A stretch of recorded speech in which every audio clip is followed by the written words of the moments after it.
Welcome to this cross-disciplinary panel session, which has been organised as part of a series of panel and keynote sessions that are supporting the kick-off of the Erasmus Plus funded Developing Sport Managers and Leaders Across Europe project.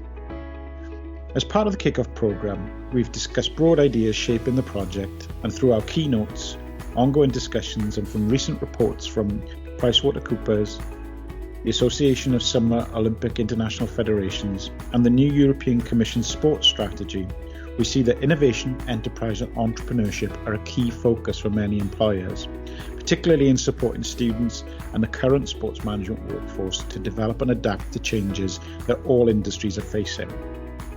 In the best traditions of the sports management discipline, we aim to build sports-focused theories but do value and borrow ideas from other disciplinary communities that may have a positive impact on our teaching and research. Our objectives for the next 45 minutes will be to explore with our cross-disciplinary experts in enterprise and entrepreneurship education if there are a common set of concepts, language and key definitions that we need to consider. What are the key ideas and theories that are influencing current best practice in enterprise and entrepreneurship education? What major new trends that might be available for us to consider as a project team, and understanding the current networks and dissemination channels in the enterprise and entrepreneurship education space. Today we have a fantastic lineup of experienced colleagues operating at the cutting edge of enterprise and entrepreneurship. Let me introduce them. Professor Paul Jones. Paul is a Professor of Entrepreneurship and Innovation and Head of the Business Department at Swansea University School of Management.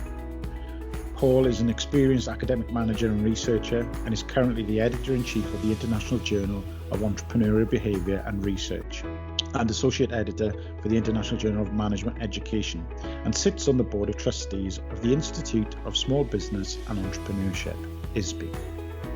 David Bolton. David is a Programme Director for Undergraduate Business Management at the School of Management in Swansea University, lecturing in Entrepreneurship and Project Management. Having worked in industry for 20 years, specialising in sales and marketing and business development and economic and business support for the Welsh Government, he returned to academia in 2013. David is currently the Welsh Regional Vice Chair of the Chartered Management Institute and a main board director of Enterprise Educators UK. Ruth Lowbridge is the Executive Chair of the SFEDI group of companies, all of which promote and support enterprise and entrepreneurial skills development throughout the UK. The group consists of SFEDI, the sector skills body for enterprise and business support, and the Institute of Enterprise and Entrepreneurs, the UK's only learning institute dedicated to enterprise skills development and its recognition. Ruth has been a business owner herself for over 20 years with successful ventures including a chain of bistros, conference centre, software company and national training consultancy. Her work also includes sitting on the UK Government's Small Medium Enterprise Advisory Board and being the small business representative on the Small Business Charter Management Board. Ruth is passionate about making a positive impact on the lives of others and in 2016 was made an MBE for her services to entrepreneurs and UK business. Leigh Sears is currently Chief Executive of SFEDI Solutions, part of the SFEDI Group, which is the sector skills body for business and enterprise in the UK. Having previously worked at Durham Business School and Wood Homes Group, Leigh has over 17 years' experience at understanding and support enterprise development at a national and international level. Leigh is Chair of the Advisory Body for Small Firms Enterprise Development Initiative, SFEDI, and for 6 years until 2008, a Director and Board Member of the Institute of Small Business and Entrepreneurship. At a European level, Leigh has been a member of the Executive Committee of the Entrepreneurship Innovation and Small Business Network at the European Foundation of Management Development. Dr. Margherita Bacigalupo is a Research Fellow at the Joint Research Centre of the European Commission. She leads the work on the European Entrepreneurship Competence Framework, EntreComp, published in 2016. Since its launch, she has been promoting its take-up. In collaboration with international researchers, she's compiled examples of use through EntreComp into action and EntreComp at work, and its application in public and private sectors. Margherita is also an Honorary Fellow of the Institute of Enterprise and Entrepreneurs. But thank you all ever so much for attending today. It's really important for this project group in this particular space to have a sense of what's going on in your world. And I've got a series of questions, and I'll try and moderate to make sure that everybody gets to contribute to those answers. I actually want to start, first of all, from a sporting context. And Ruth, if it's okay, if I come to you, because in our lead up to this panel, we spoke about the fact that you've actually accidentally found yourself now in the sporting world and contributing. And the first question and set of questions that I have is this idea that sport is now using the language of enterprise, entrepreneurship, innovation. And you've got particular insight being practically on the ground working with managers. Do you think that we are adopting the language that you're using, or do you think we're quite confused at the moment? Well, let me just give a bit of background to what you're talking about there, Steve. Yeah. I was asked locally to help with a sports partnership, a local sports partnership in the Tees Valley area of the northeast. And initially, they wanted me to work with them to do a bit of culture change within their organisation. What they were finding was that, and I think it starts with recruitment, the people that were being recruited as project managers within the sports partnership, their background was sport, obviously. But actually, when they found themselves in the role, their role actually included lots of other things. So it was great that they had an insight into sport, but actually their skill set was not such that they could work in an enterprising way.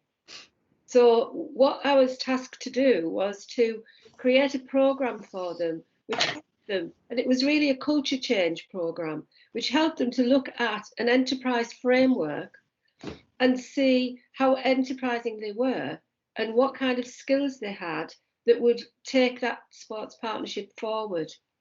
Because what happens is, particularly in that particular field, and I think I've seen this as well across universities, is that when someone is from a particular sector and they have a particular background which is ingrained and they're very good at it, sometimes they don't actually perceive themselves as being enterprising or even needing to be enterprising. And I think that's where the EntreComp framework came into its own, and also our enterprise standards, which means that we've got frameworks there, but people, if they're not running businesses, they don't appreciate how enterprise fits into their role. And I think that's a really important point. And Paul, from a research perspective, I know you've been heavily engaged with colleagues such as Vanessa Ratton and looking at the idea of sports entrepreneurship in general. Again, do you think in some of the work that you're doing that there's a clear sense of direction and understanding of this language, enterprise, entrepreneurship, innovation, or do you think that's something we're still developing certainly in a conceptual sense? I think we're still chasing it. I think academia is chasing reality in a sense, in that the sports world has changed massively in the last 20 years, and all these sports professions, or you just look around and see all the gymnasiums and the gyms that are available that weren't around 20 years ago. So all these sports professions have been created, and academia is now very much trying to create a basis to support all these jobs. So I think there's still a lot of work to be done in terms of the effective creation of academic curriculum, but also research to underpin it. And entrepreneurship education, which is also a fairly, it's probably it's a probably 30-year-old discipline now. Margherita's work with EntreComp, the QAA requirements in the UK. We've created these frameworks within entrepreneurship education, but I still think there's a danger that we sit within silos, and there's a need for far, far greater interdisciplinary work. Now, I've done a fair bit of work with Vanessa, for example, but that's just a toe in the water, and there's still a need for a huge amount. So projects like this, you should be creating your project, your research targets at the beginning of these projects rather than reverse engineering at the end of it and thinking, so what is the opportunity? What are we going to hope to achieve? But there's a massive amount of work that needs to be done. And Dave, and I know the work that you've been doing with Enterprise Educators UK and some of the QAA references Paul has just mentioned. There is a clear distinction now in many respects in the UK between enterprise and entrepreneurship education. Could you just inform colleagues what those differences are, as far as we're concerned. Thanks, Steve. I mean, you think there would be a clear distinction between enterprise and entrepreneurship, but as I like to call it, it's the dreaded E word, and it comes back to the challenge of language again. Whereas you talk to quite a lot of people about entrepreneurship, and they automatically think that it's about starting a business. Not the enterprise skills that are actually needed to get them to identify opportunities and then to take that forward. And again, as Ruth was saying, that's where Entrecomp has actually come into its own, really, as a framework that not only supports the QAA, but in very many circumstances actually drives it forward, to where it hasn't been before.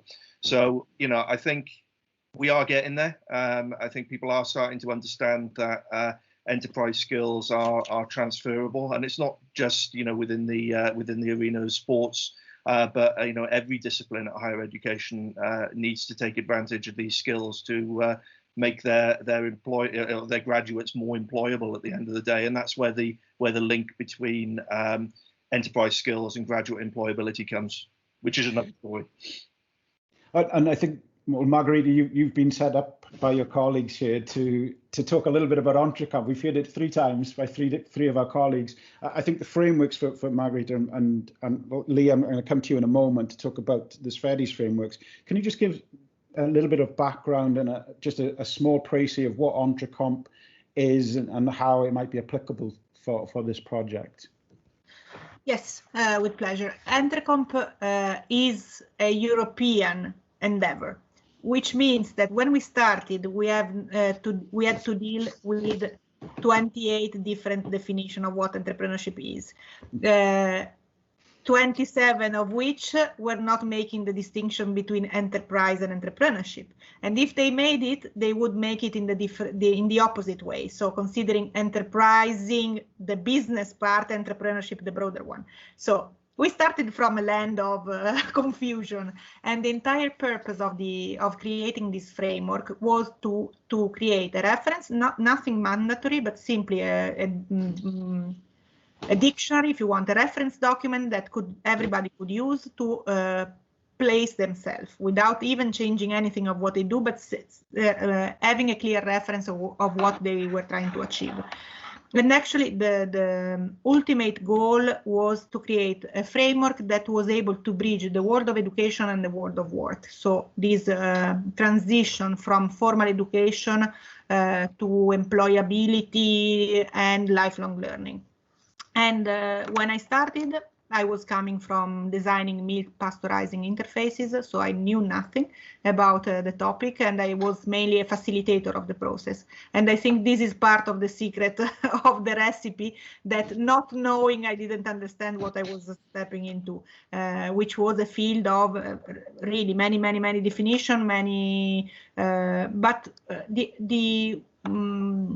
the fact that the framework is used so much in many different environments, from China to Ecuador, passing from various countries in Africa, all over Europe, especially in the UK, that is the last place that I would have imagined, because you are at the starting point of all the debate of trying to define academically entrepreneurship beyond the business school. So why should the UK be in one of the most active fields? I still don't understand. But what is sure is that the fact is that this framework is useful. It allows people to understand and to talk to each other. And then by not being mandatory, it has the flexibility for everyone to adapt it and translate it, not only in their own mother tongue, but especially to the specific field. So what does it mean, self-awareness and self-efficacy for someone as a sports leader may be completely different or significantly different from what it means the same competence for someone who is a religious activist, who can be entrepreneurial, must be every day more entrepreneurial, if not they are losing faithful people. So it's something that has been built in 18 months, involving more than 400 people in a lifelong learning perspective, engaging many people, and it's consensual. And the fact that it's so much used and that colleagues have mentioned, it means that is a practical reference. Nothing is not a new theory of entrepreneurship at all. It's just a reference. Thank you for that. I think it is important, and we are seeing examples of it being used in sport. Leigh, if I could ask, from your perspective, the SFEDI frameworks that have been referenced so far in the discussion, do they adopt the same Entrecomp frameworks, or are they slightly different? They're slightly different in that there's and I can share you links with the standards to share with your partners. You know, the SFEDI occupational standards, what they do is they detail the knowledge and the skills that you need. So like for our business enterprise standards, the understanding and the skills that you need to be able to start and develop and grow a business. So I'll give you an example of how we use them. We've worked with the professional bodies within the golf sector. Okay. And so over the last 5 years, we've been working with them to develop and deliver a management diploma for people who are involved in running golf clubs. So the standards we used as the starting point to say, well, what should that diploma look like? What content should be in there? So we sent the standards out to golf club managers, and they used it to identify the sort of things that they need to know and the skills they need to be, I hate to use the words, you know, to sort of like professionalize their role. Mm-hmm. And I think there's, and then go on. No, I didn't mean to interrupt you. Carry on. Sorry. No, and I think it's a, you know, because it assumes that everyone in golf's not a professional, but I think it picks up on one of those earlier points about, and within that diploma there's a module about being enterprising, but it's the most difficult module to deliver because of the language. And I think it's that implicit, they do it, they just, sometimes it's about the translation of those terms into that context. So what does it mean to be an enterprising golf club manager? Yes. And I think that's what we need to wrestle with, I think, as a project group. I mean, we had a great discussion and debate yesterday about the context of sport. And I suppose the challenge, and again, I come back to you, Leigh and Margherita, at the start of this question. Can you see these frameworks being applied in a mixed economy sense, or in a civic public sense, not-for-profit sectors and private sectors? Are you doing any work in those sectors with your frameworks? Again, Leigh, if I start with you. Yeah, so we've got a project at the moment with Advance HE, and we're looking at how enterprise and entrepreneurship can be embedded with the arts and the humanities. Okay. Because again, there's a real big issue that there, as someone on a workshop said to me a couple of weeks ago, you know, this is just not relevant. Geography students don't need to know about what it means to be enterprising and entrepreneurial. And he was very dismissive about it. So what we then do is use like Entrecomp, for example, as a tool to, you know, and I said, well, I'm a geography student by a background. You know, so we then get them to think about, well, how they might use Entrecomp as a tool to work with their students about how being enterprising may work for geography students in different contexts. Yeah. So if they go and work for someone else, how can they add value through being enterprising when they're working for someone else? Yeah. So therefore, Entrecomp becomes like a sort of like a self-reflection tool. Absolutely. And I've personally used Entrecomp in that way. And as I mentioned, I've been pestering, but I've been speaking to Margherita for a number of years about the application of this. But Margherita, in the work that you're doing, do you see that application in that sort of civic environments, the not-for-profit social enterprise environments, and in commercial? Because I think sometimes within discipline, we get hung up a little bit about enterprise and innovation being a private sector and commercial orientated thing, but we're seeing the application of your framework in those mixed economies.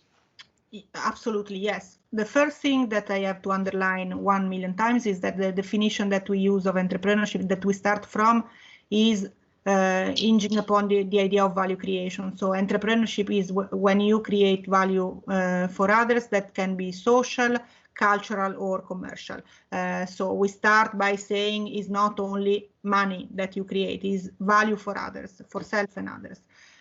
First thing, so we start, the real starting point is this goes beyond the notion, stereotypical notion of enterprise being linked to private sector profit-making kind of ventures.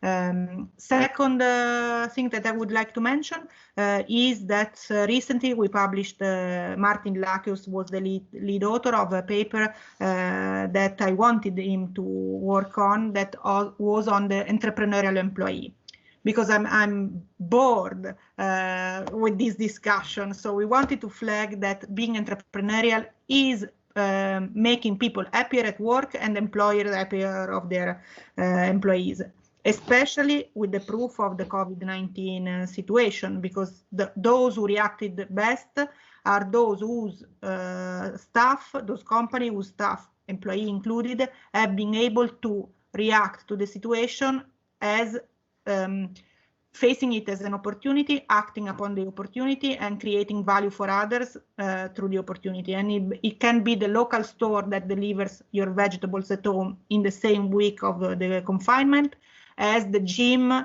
that, instead of giving you spin class, rented out the gym, the bikes, and then delivered Zoom class.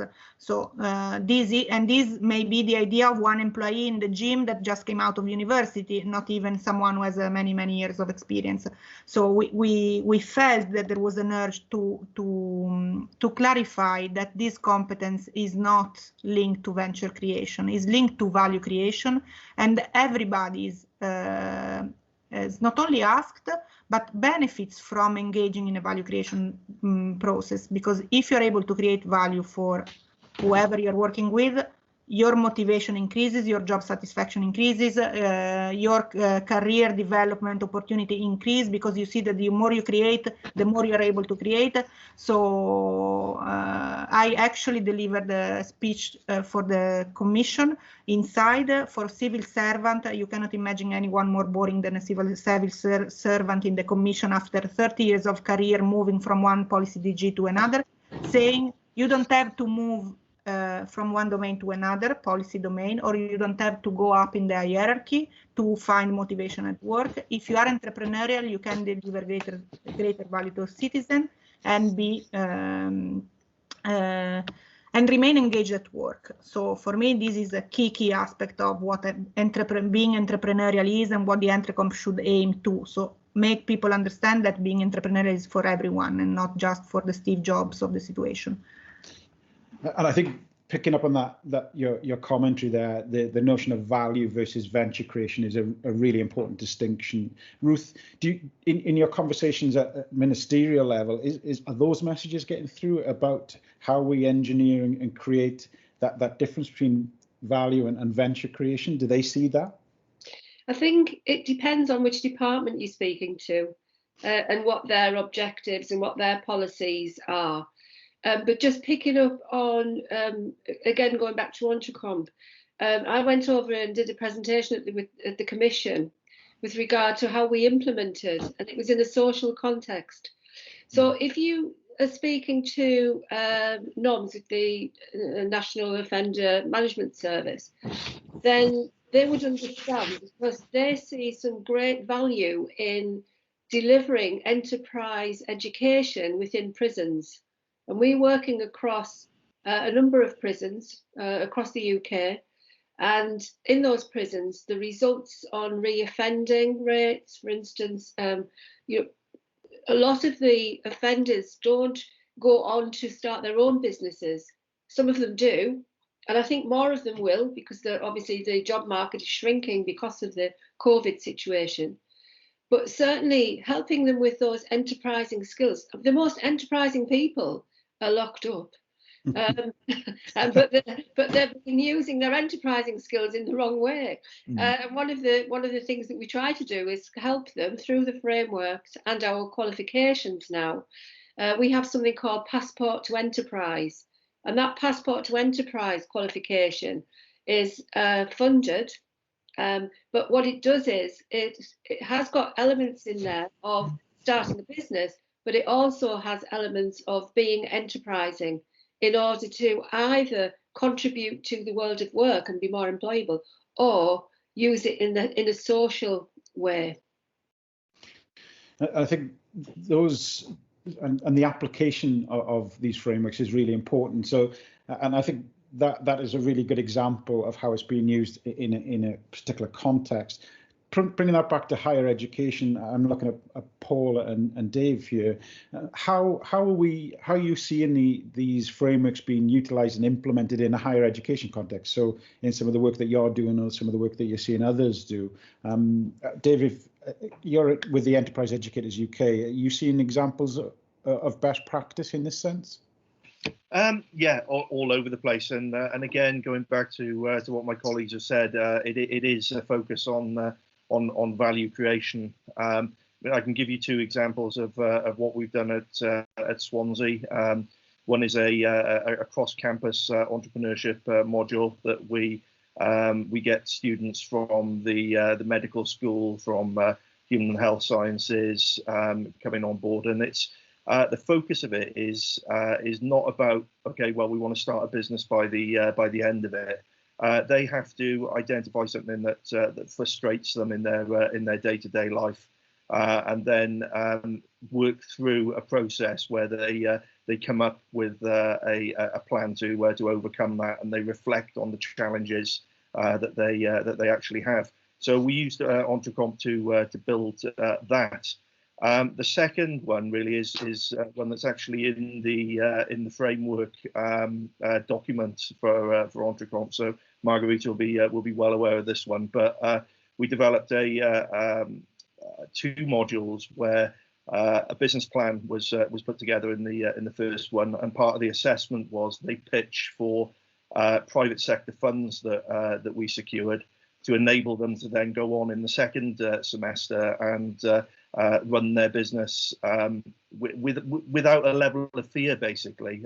So it gives them that level of freedom, and supported and mentored by outside parties as well. So it fosters the relationship between external stakeholders as well as the internal stakeholders within the university.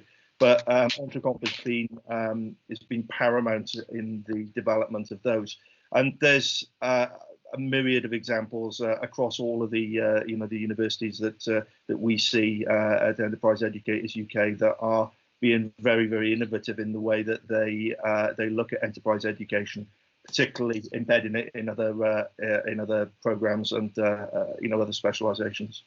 Yeah, the discipline has changed massively, hasn't it, Dave? Initially, when we started, we would teach entrepreneurship to business graduates, who were probably the worst, worst people in terms of idea development. We were creating sort of service sector type businesses, which typically didn't last very long. And now, the model has moved across university, looking at people from all disciplines and trying to create long-lasting, knowledge-based businesses. Now, in terms of one thing I still reflect on as a researcher and as a journal editor is that there's a huge amount of literature out there saying, right, we've created this course, we've done some entrepreneurship education with them, and we did a little survey after the entrepreneurship bit, and they all said that they're more enterprising and they're more entrepreneurially minded. Yeah. So we all know that we can change attitudes and perceptions. Where we need to do further research is the long-term impact of our education interventions. What are they doing 2 years, 5 years, 10 years down the line? And there's only a small amount of literature in that regard.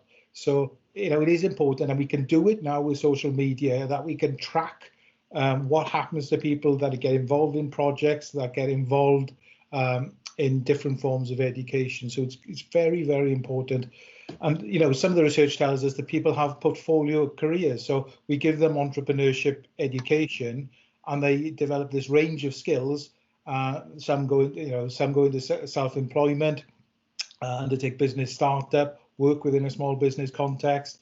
A lot go into the third sector, work as entrepreneurs in the public sector, etc. So that enterprise element is incredibly important in opening a wide range of further opportunities in terms of employment.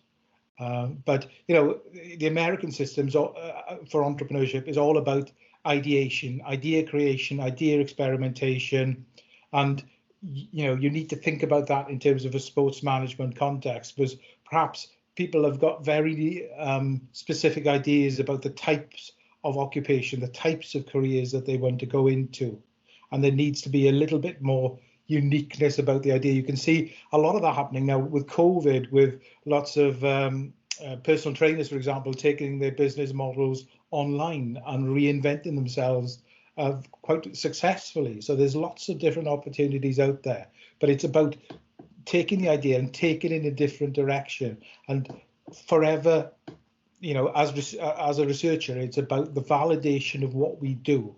So if we experiment, let's validate that experiment further down the line. And I think in addition to that as well is the benefit of failure. It's something that a lot of students that we teach have never been in a position where they've failed at anything, and understanding the learning process that can actually come from failure is absolutely critical to this as well. And if you can't experiment and fail in a higher education context, I think we're probably doing something wrong. So I'm really interested, we're drilling in a little bit into maybe some of the components of the frameworks. And I know that there's been some recent work, Margherita, from developing creativity as one aspect of this. And I know you've recently been involved in some of that work. Are we to expect that more of those type of resources are to come? And Leigh, for you to consider that question, I'll come to you in a moment. But can you just explain a little bit about the work that you've just done around developing creativity as one aspect? So we've talked about failure and taking risks, the value creation, but drilling in on that one component seems very interesting. It is, but I have to make a detour first. So entrepreneurship for the European Commission kind of work I do is one of the 8 key competencies for lifelong learning, which include digital competencies, civic competence, personal, social, and learning to learn. So 8 key competencies, entrepreneurship being only one. So imagine that we divide all the competencies that people have to have in order to survive to the changing times in 8 areas, and then we look at them. If we look in digital competence and we look in entrepreneurship and personal, social, and learning to learn, just to take 3, each of them has a component of collaboration. So there is online collaboration to create value for other, or collaboration because it's part of the social skills. There are transversal elements to all the key competencies, like creativity. So we are trying to find, now that we have defined that these 3 frameworks that I've mentioned have been created by the JRC. So we have done an effort to define what digital competence is, what entrepreneurship is, what personal, social, and learning to learn. And now we are looking at the common building blocks. So creativity is part, if you take, my metaphor is always the Lego box kind of things. So one is the spaceship, the other one is the pirate vessel, and the third one is the farm, the 3 framework. You can try and build again the spaceship, you can try and build again the farm, but at the end, if you look at the bricks, everywhere there are yellow bricks and red bricks and blue bricks. So you can just focus on the yellow bricks and say that this is the creativity part. And depending on the lens that you use, you focus on a different aspect. So what we try to do with this creativity report is try to see how the education system and lifelong learning system across Europe and the world foster this competence, and how there are different understanding of the competence that ties better to one key competence or the other. So it's a never-ending effort of trying to define things in order to implement them better. It can be off-putting for many because it's a work that many see as too abstract, but at the end it helps to understand which piece goes where when you're trying to build a new object with the bricks that you found in all the different Lego box. So creativity is a big aspect of all. For me, in some sense, you can also remove the word entrepreneurship and use the word creativity. You enter in new spheres of criticism and problems, but entrepreneurship is for sure a world that not everybody is welcoming, the world of education. Creativity to many relates too much to art and is too fluffy. And then there is no perfect word to describe what we want to do, is that is enabling people to build a better world, a better future, a better opportunity, better market, better whatever, but is doing things, is this continuous improvement by acting upon opportunities. And creativity for sure is a big component that, as we were mentioning before, is more fostered in the education, in the American, traditionally in the American education to entrepreneurship than in the European, that has been more management and business administration, for instance. And Leigh, building on those comments, from your point of view, do you see that there are toolkits and activities and ways of drilling in on certain aspects of your framework that we can utilize within the discipline and with some of our students?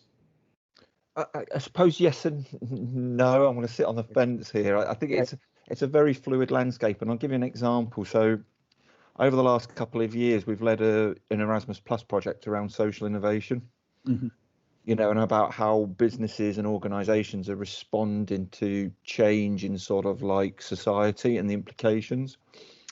And so through that project, we've developed some resources, and by chance, at the same time, I'm working with golf clubs, and that's a really big issue for them because they have a physical resource that they need to look after over a longer period of time. So how do they use chemicals and fertilizers to look after the course, and how they can innovate and be creative, picking up on one of Margherita's point about how they can look at the golf club as a business in a different way. Because our core asset is, you know, like we need to use water, but we know from other parts around the world that that's becoming more challenging. So how do we think differently about how we use water, how we use some of our key assets to develop a sustainable business? And I think sometimes it's just that, and I suppose, you know, having done this for 20 years, there's lots of pockets of good practice, and it's just about, you know, like through your project that you try to pull together some of those, you know, Erasmus Plus projects that are going on, research that's being done in universities, and sort of like how you can pull some of that together to say there are these resources and toolkits out there that can add value to people.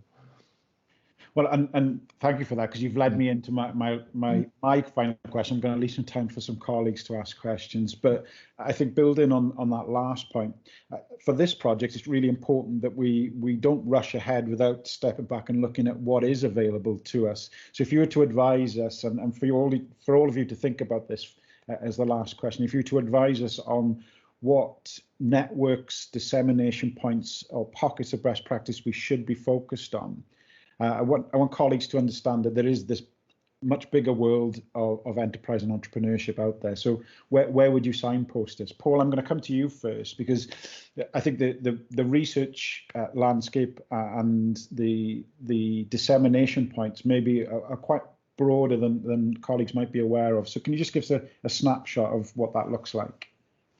It is broad, and you know what I would suggest is a really clear project plan in terms of research outputs. And I said before, I've been involved in projects where I've come to the end of it, and then we're thinking about, oh, right, we better get some research outputs out of this. You know, it's very much retrospective, reverse engineering, a bit of panic setting in. So you know, it's about setting your stall out in terms of where you want to develop knowledge, and sometimes it's a validation of the project process and a proof of what you've done. And for me, it's the most enjoyable part of being involved in a project is identifying the opportunities. And usually there are some major sort of pieces of work, some major research journal outputs, for example. But these can usually be broken down into a series of smaller projects, you know, and they build up to the larger pieces of work. So, you know, it's about recognizing all the opportunities, all the types of data you need to collect, and basically having a plan of collection and dissemination as you go along, and drawing on the skills and the competencies within your team, but also looking at, you know, ultimately you've got to meet your project objectives first and foremost, and you know, the research is the extra layer of excellence on top of that. So look for now there's loads of different conferences out there, nationally and internationally, and obviously there's journals within the sports management world, there's in the sports science world, there's journals obviously in pedagogy, in entrepreneurship, for example. So there's many different disciplines that you can target with this sort of work. But it's about being very clear and about having a plan as you go along, rather than doing what I normally do. So think very carefully, I would. Thank you for that, and that's great advice. And I know the team we've been having some discussions the last few days. So I think those ideas are formulating, and it's, I suppose, reassuring for the team to know that beyond the discipline, there's actually other platforms that we could be using. Dave, I'm interested in. I know that there are toolkits that exist already that Enterprise Educators UK advocate. Can you just give colleagues a little bit of an insight into some of the work that and tools that may be available to us to look at? You're on mute, David. I'm always doing that. I apologise. So yeah, I think following on from what Paul was saying, there's a lot of networks that are out there. I mean, EUK and ISBE are just two, and the frameworks that are coming from that are quite numerous. But the one I'd like to focus on, which EUK have had a lot of input into, is the what we call the ETC toolkit, which allows people to, and it's completely free. You can go online and check this out, and I can give you the details later, Steve, to pass out to everybody. But no matter what area that you're teaching in, or if you're interested in, could be sports science, could be anything. There is a compendium of different interventions there that will give you ideas on how you can introduce enterprise skills into your curriculum and into your teaching. So that's one that I would recommend really highly. Thank you, Dave. Yeah, the ETCU kit for colleagues, if you've not looked at it, it is a fabulous resource and something I draw on a lot. So, Margherita, you have something you'd like to contribute to that? Yes. With respect to the ETC toolkit, that for me is one of the best resources ever, is that if you are going to develop educational activity relating to sports that have entrepreneurial dimension, then you can contribute the ETC toolkit itself. So don't only consider scientific publication that are very important to validate the outcome of the work, but also think contributing and feeding back to the community with the output of the project, and put in your milestone some delivery into the ETC toolkit, because it grows because people contribute, and because the EUK does a great job in fostering people to contribute, but we can do some advertisement more.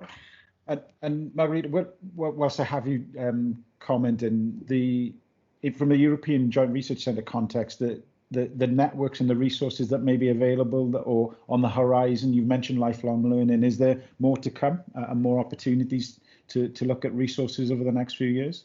A place where that is an intermediary place that is being created now, and it will be active in the future months, is Entrecomp 360. So is an Erasmus Plus project that is trying to create a community of practice around Entrecomp. So that's a place where you can liaise, not only as before, not only to learn from what others do, but also to aim at contributing to as a specific community of practice of your own, that is the sport one. So for me, my advice, no matter which is the platform that you choose, think yourself as contributor rather than just users.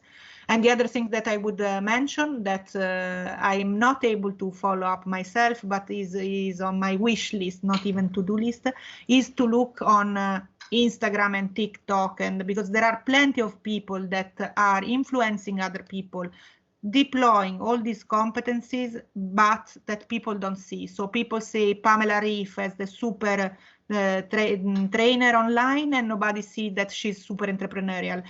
So maybe that there are social media that can be used to understand how a few influencers are shaping the thinking with respect to the profession and the competencies that are associated and displayed in this alternative virtual world. Thank you for that. Really useful frame for us to consider. And finally, Leigh and Ruth, we've focused heavily in this session on maybe the curriculum and research, but obviously within the context of our students and some of our young professionals work in, it's all that additional support and expertise that we can draw on and refer them to. So just would you mind, between you, giving us a little insight on what may be available, what we should be looking for in terms of the support for some of our young students who are going to go beyond the curriculum with maybe their ideas, and for those professionals that may be thinking about moving towards self-employment, for example, and what type of support and resources are available to them? Yeah, do you want me to start, Leigh? Yeah, go for it. You can fill it and you can come after me. Well, obviously we would promote what we have already, which is part of the Institute. The Institute of Entrepreneurs, we have an online campus there, and also at the moment, actually, you can get access to a lot of those resources free. This was as a result of COVID. Normally, you would need to be a member to access those resources. But I think we have a magazine that is free, so they can, people can sign up, and that would help with dissemination as well. We're always happy to collect and disseminate anything that you're doing that you want to take out to our wider subscriber list. The magazine's called Think Enterprise, so we often collate policy work in there, so things that are coming from the UK government, as well as focusing on good things that are happening within our centre network, including our universities, which are centres of excellence. I think the other thing, and I really like, Margherita, how you referred to Instagram and TikTok and the social media aspect, because I think that's where we see very young, normally, not always young, but quite young ideas in terms of how people are actually using the present day methods of starting businesses or diversifying, and giving really good examples and resources. So I think in the background, I suppose up until now, we've promoted toolkits and we've promoted reading materials, we've promoted particular websites. But actually, I think the resources for learning are a lot broader than that now. And I think it's about, people, I suppose, identifying what those resources are, as well as some of the resources that you would expect. So, for instance, from the growth hubs, from any enterprise agencies, I'll call them, I know that's an old term for them, but organisations that have funding to help. But I think there's a whole host of resources, which I'll pass to Leigh now, because I know he's been actually developing a lot of this resource. Leigh? Yeah, and I think it links back to Paul's point, when sort of like frames of reference. There's some really interesting stuff happening with some of the professional bodies that represent different parts of the sports sector.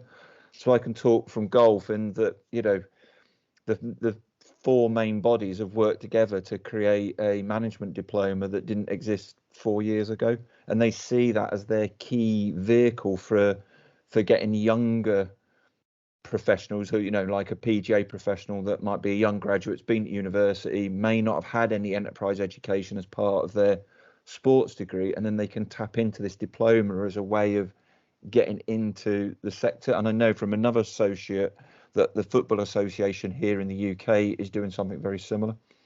So I think there is some interesting developments within professional bodies that use things like our standards to develop the learning programs, Entrecomp to develop learning resources.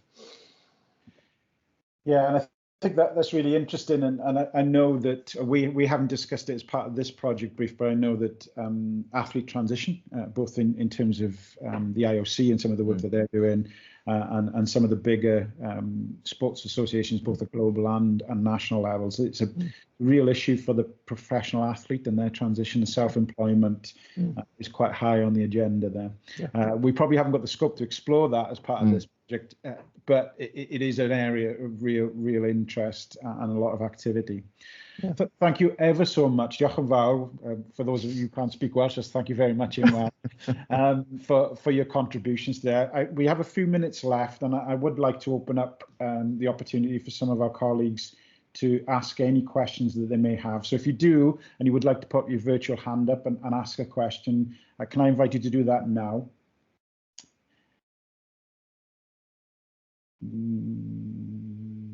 Leigh, yeah, Professor Leigh Robinson would like to ask you a question. Oh, I'm looking the wrong way.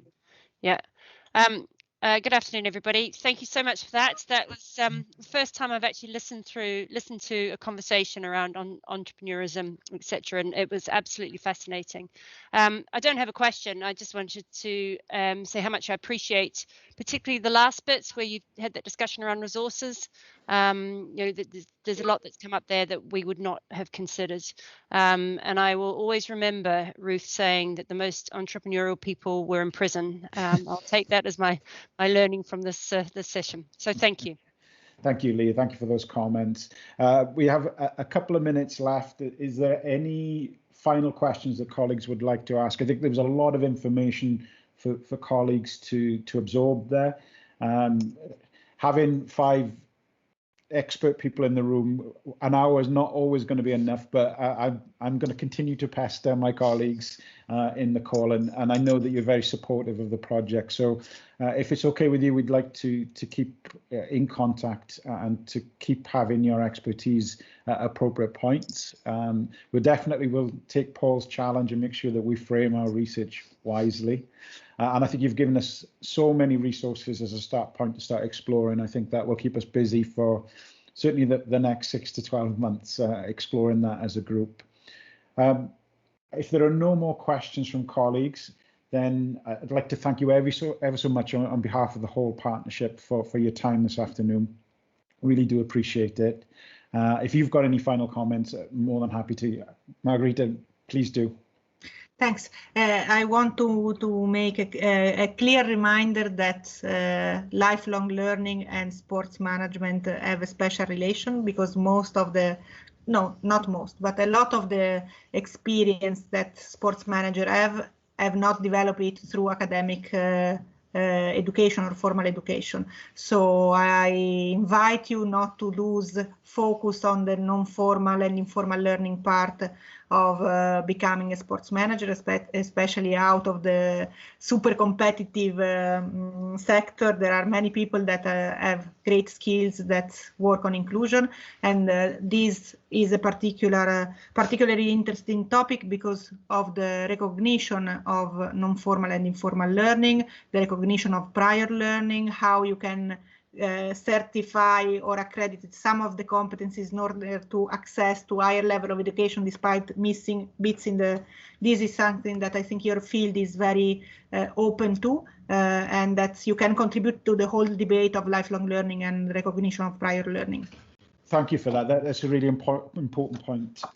This project is not just about our students and our higher education focus. This is also looking at a toolkit that can be applied in the industrial context, and some of the organisations and partners that are involved in the project are there because we know that has to be a focus. The sector's changing quite quickly. There's lots of managers transitioning from sector to sector, and that's not going to stop. So I think that you're absolutely right, and it's a conversation that we've had as a group. How do we get the balance between the formal and then a broader spectrum of learning opportunities, which may include informal opportunities? So a really important point to finish on. Thank you for that. If there are no more questions, again, formally like to thank you all, and we'll keep in contact, and have a safe and lovely rest of your afternoon and weekend. So thank you again.